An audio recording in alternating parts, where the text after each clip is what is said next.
welcome to today's lesson on image formation in eyes and cameras. This lesson today is lesson one of two lessons that will be on the same topic. Today we will focus on the following.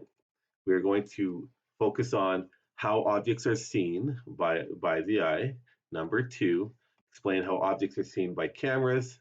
And number three, I'm going to ask that you be able to compare how an eye works with how a camera works. How are they similar? How are they different? And what parts of the eye are analogous or similar to parts of the camera? And so you need to be able to identify which parts are used for the same purpose, but in different contexts. So let's start today off with this info bit. You probably have noticed before when you looked at some photos, especially older photos, that there may have been the odd photo that a parent of yours or grandparents has taken that had red eyes showing up. And technology today is so advanced that we quite often have the red eye taken out of photos automatically by the cameras themselves, or quite often most video editing software takes that out right away as well. In fact, it's usually done automatically these days. So, but it's revealing, those red eyes are revealing about the nature of the eye itself. And what you are witnessing there is that the reflection of red is the red that is reflected off of blood vessels from the very back of the eye, which is the retina you're going to find out about. And it gives us that red eye effect. And of course, cameras and photo editing software can take care of this quite easily by replacing that with usually a black or a dark gray color instead. Okay, so we'll start off here looking at the eyeball itself. You need to be able to identify all the different structures that are shown here today. So as we go through, I'll kind of describe what each function is. You'll find these descriptions in the notes that I have provided for you. And some of them I've given a little bit more detail, others not as much, depending on their importance to grade 8 science. In biology, in grade 11 or grade 12, I think it's grade 12, you will learn more about the eye and you'll be expected to know a little bit more detail about each of the parts of the eye. So we'll start off with the cornea. The cornea is this layer right here.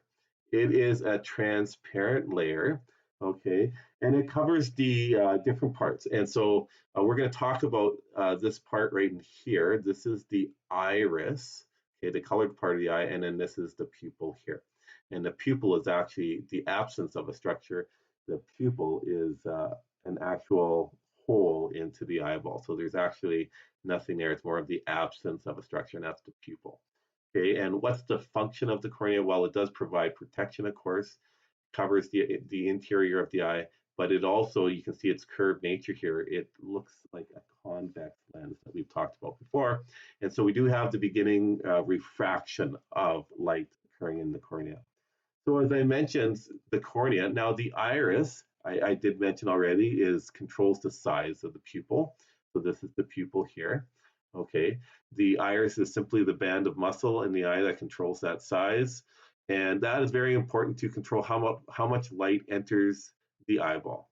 So you'll notice that in very bright environments, usually our eyes constrict. The iris constricts so that our pupils are really constricted and small. And when we're in darker environments, our iris usually dilates quite a bit so that the pupils are quite large to let more light in. Okay. The lens, you could probably figure out based on its name, the lens does the last bit of refraction as light enters into the eye. Okay, so we have the cornea that starts refraction, and then the lens does the rest of the refraction.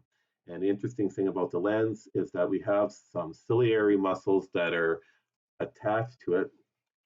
And the ciliary muscles will actually pull to stretch the lens to make it thinner, or it can relax and let the lens, have more of a circular shape. And so by doing that, you can control accommodation. And in fact, you can control what you're focusing on. So if you're focusing on the distant, you can put what's in the very background in your field of view into focus, or if you're focusing on something close, you can use your accommodation of your lens to adjust what it is you're focusing on.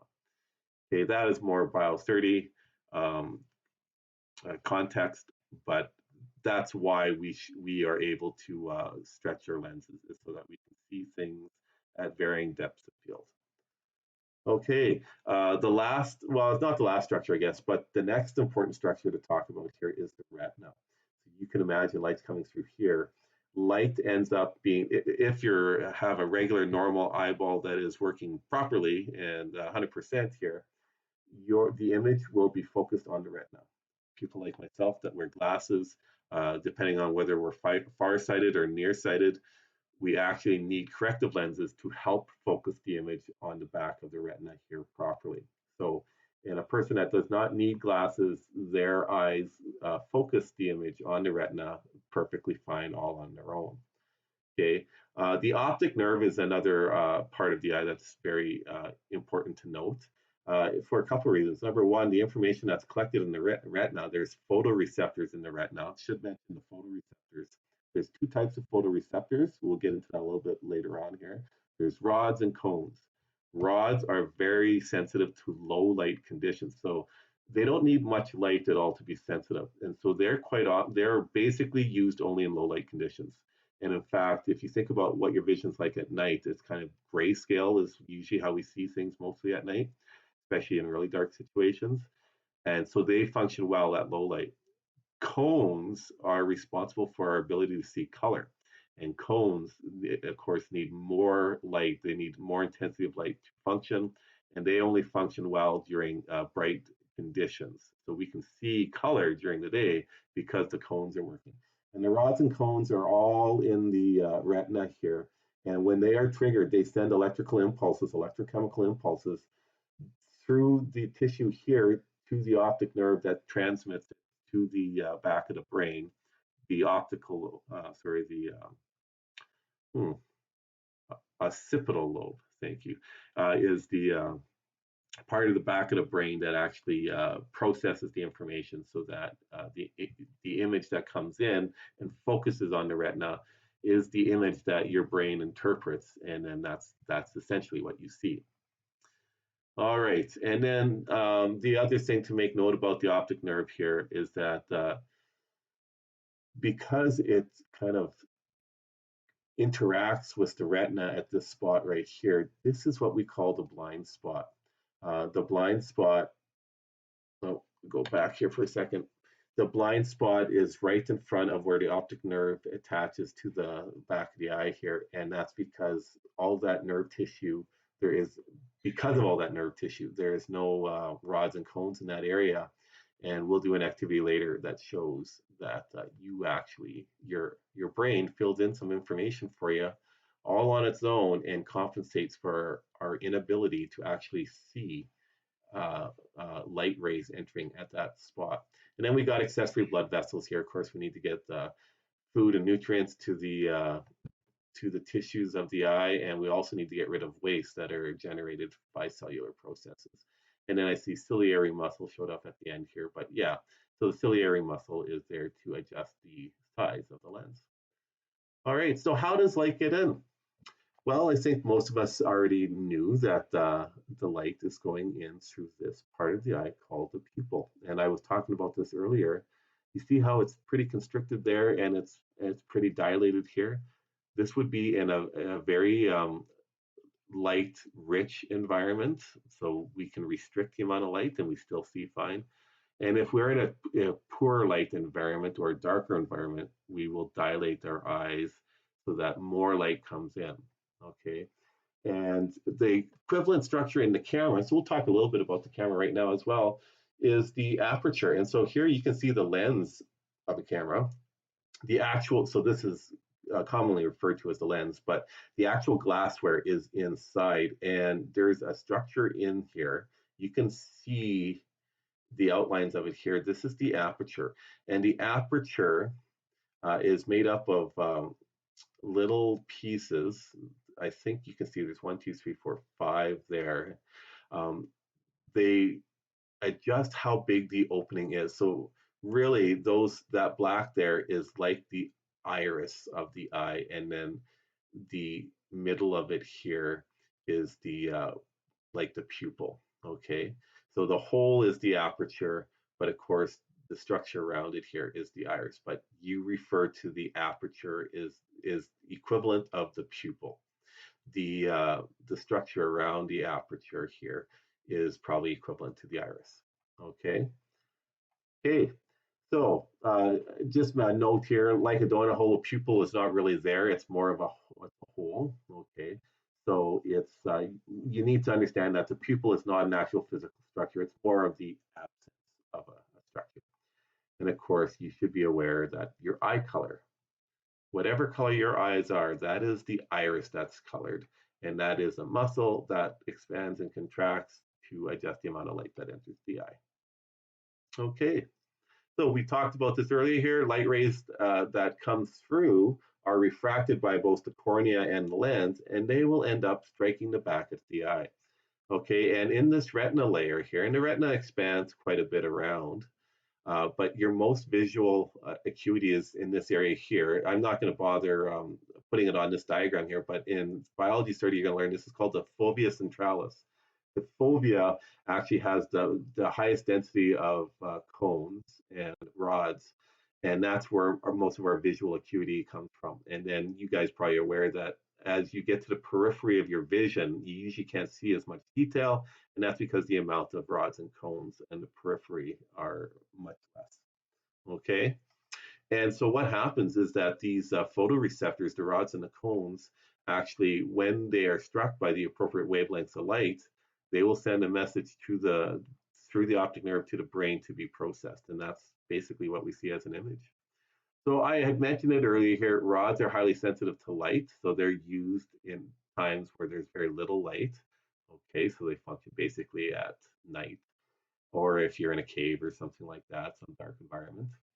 And then cones detect color, and so they don't function at all in very dark situations, which is why you think about when you do see at night, you can see the color of the leaves are easily green during the day, but at night when you're out walking around, the leaves just look like a dark gray or something to that extent. And that's because your cones aren't functioning. And so you're just seeing what the rods are processing. Okay, and if you want a little visual here, you'll see that the cones, and there are actually three different variations of cones, red, green, and blue. And then we have the rods, and then the cones are typically just a little bit longer, a little bit thicker structure. And they send off the information to the nerve fibers that transmit it through the optic nerve all the way to the brain. Okay, and then as we mentioned earlier, the photoreceptors are stimulated, send message to the optic nerve, passes on to the brain, and translates it into the image. Okay, so here, the visual cortex at the back of the occipital lobe here. So the eye, optic nerve, to the, don't worry about lateral geniculate nucleus. I probably butchered its pronunciation here. We don't even talk about that structure in biosurgery, but we do ultimately talk about the fact that that gets transmitted back to the visual cortex in the occipital lobe, where the processing occurs.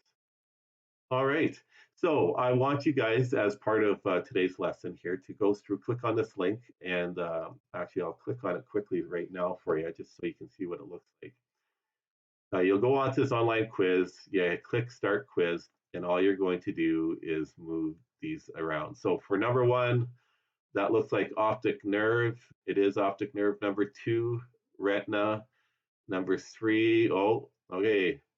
Number three, that looks like it's the iris. So I would say move that, right? And then number four, cornea, that looks fine. Number five looks like it's the lens. Number six, the pupil. No, I think those are switched up as well. Anyways, I believe it switches it up every time. Submit it. Oh, whew. I was on the spot, but I got it right. So I want you guys just to do that a couple times, make sure you got your terminology. That's all I ask. Awesome.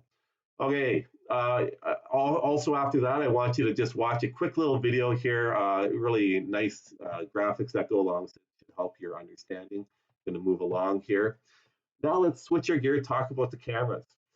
Cameras, they work in a similar function. So obviously we've got a lens here that's, it's a glass lens, okay? So the lens of the eye is not made up of our lenses in our eyes are not made up of glass. They're made up of a transparent material, but they function the same. The only difference, really, the major difference, is that glass lenses can't be stretched. So if you remember me talking about the lens of the eyeball, you can stretch it to make it thinner or relax it to make it thicker, and you can adjust the where the image focuses on the retina. Well, with cameras, you actually adjust the lens back and forth, and by adjusting it back and forth, you can adjust where the image focuses on the film here. Okay, so you'll notice here some of the big differences. You'll notice there's film back here. This is where the light needs to get to.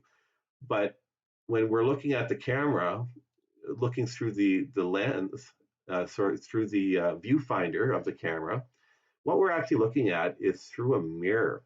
And in order for the light to get to the film, we need to click a button. And what happens is that the shutter opens and the mirror is flapped or flipped out of the way. And that allows, so we get it all set up and we can see it on the screen of our camera. But when we actually take the photo, the mirror jumps out of the way, the shutter opens, and light is transmitted onto the film for processing.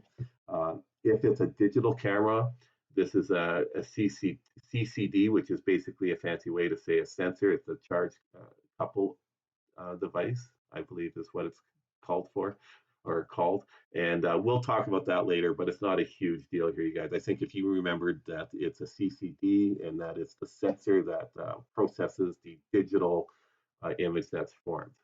Okay, same thing here, you guys, a little bit longer here, 5 minutes, 15 seconds, a little video on how cameras work. It's pretty cool. I'm a big photography buff, so I think it's really cool. I hope you enjoy that. So watch that. Where is your blind spot is the next thing we'll get into. I'll just read it out here. It's really cool. Talked about this when we talked about where the optic nerve hits the back of the eye, where it's connected to the back of the eye. There are no photoreceptors, and because of that, our brain gets no information about this area, whatever you're looking at. And so you can actually find your blind spot. So you're going to try to find your blind spot today. You're going to close your left eye, stare at the plus sign, so you can get that out of the way there. You can look at those. Be patient. Okay, there's a plus sign and a dot at the bottom here. I've got a video on the next page here as well that will allow you to watch a video, and they do a really good job in helping you find your blind spot. And they talk about a little bit more depth. It's really cool. I found that as a student, I found it really cool, and I'm sure you will as well. Okay, and then the last thing today, I'll just take another couple minutes, hopefully here, just to talk about focusing of the light. So I have talked about it here when we talked about the parts, but just remember that the iris is adjusting to how much light comes in. It's the ciliary muscles that adjust uh, the stretch of the lens. So whether it's really stretched flat and thin, or if it's allowed to be more like a little bit more of a sphere. Okay, and then that'll adjust the focal length, and so it adjusts where the image forms. So if you could imagine, if this pencil was way back over here, that the light would not have to be refracted near as much as it is when it's closer in. All right. Same kind of thing happens in a camera, but of course, in order for this to happen, we don't change the shape of the lens. We actually move the lens backwards or forwards to get that perfect spot where it's the right size, for zoom, etc. And then, there's also a little adjustment to get that focus, which changes the lens just little small increments to get a nice focus. All right. And if you didn't notice, the image of the pencil forming on the back of the retina is actually upside down, which is very curious. Of course, the world we see is right side up, you guys, I assure you. What happens though is that the brain interprets this information, and even though the image is upside down in the back of our eye, it is right now, whatever we're looking at is upside down in the back of our eye, but our brain automatically adjusts it so everything's right side up. So that's the same thing that happens here in a camera as well. Everything on that film is actually inverted. And when that is processed, the inversion happens again, and then you get the image as you intended it. And of course, digitally, the same thing happens automatically. The image is reversed immediately so that what you take or what you expect to take for a photo actually shows up on your screen. It's all processed to invert it back to the way it was. All right, and so little 2-minute video, compare the eye to the camera. It's a good little review. It shouldn't take too long. And that's it for today, guys. So really it comes down to this. Can you, and I want you to review this as much as you need to today. Can you explain how objects are seen by the eye? Can you describe the structures that the light passes through? Can you just describe the structures that are responsible for how much light enters the eye? What structures are responsible for refracting the light entering the eye? Where is the image formed? All those kinds of things. Same thing with how objects are seen by cameras. What are the names of those parts? How are they adjusted? Where is the image formed, etc. You will need to have a comparison of the eyes with the camera. So for example, the pupil is the equivalent to the aperture, that's one. And then the lens of a camera is the lens of the eye as well. But that's the kind of things I want to look at carefully. I believe in one of your questions in your assignments will ask you to list out the parts that are similar in both.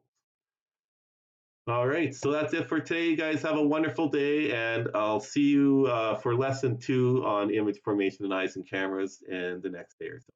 Have a great day, you guys. Bye bye.